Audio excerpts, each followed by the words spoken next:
Hello and welcome to What I Crochet This Month, the monthly show where I show what I crochet this month. This month being April of 2022.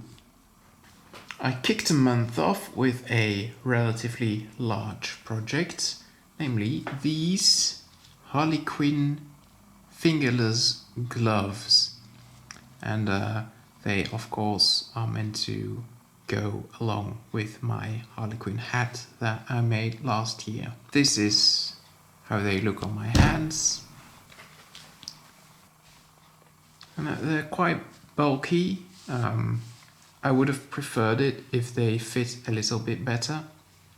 And also the finger holes are just ever so slightly too narrow.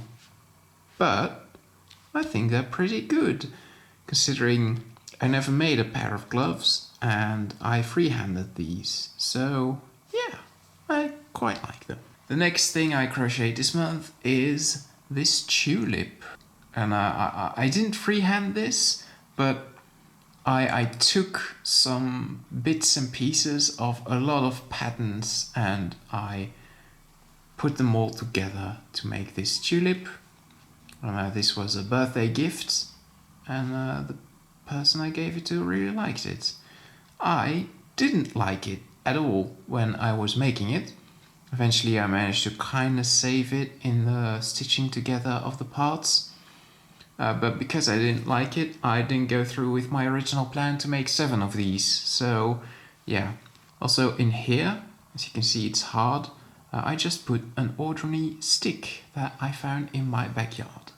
And for the last entry this month, I'm going to cheat a little bit because normally I only showcase things that I completed in the month, but today I'm going to show you something that I actually completed on the 1st of May.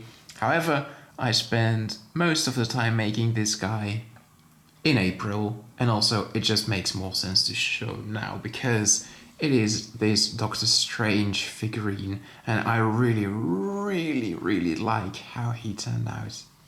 As you can see, he's got his white temples here, his goatee, the eye of Agamotto. I even gave him some, like, I don't know how you would call this, but it's like his tunic going further. And of course his cloak of levitation. And yeah, I think he just looks awesome. I am so happy with how he turned out. And obviously just in time for the Doctor Strange movie, which is coming out in just a couple of days when I'm filming this. So yeah. And that's everything I crocheted this month, but just as usual, quick update on the temperature scarf. This is the beginning, and as you can see here, this is where I left off on the 30th of April. And yeah, a nice month, diverse month. As you can see, some green and even some yellow in there. Quite hot days, but as you can see, a bit colder near the end of the month, and I think that's becoming quite a theme here. Really starting to like how this is turning out, and can't wait to show you what it looks like next month. So there's everything I crocheted this month. Thank you very much for watching. Feel free to share what you made this month in the comments, and I will see you next month. Goodbye.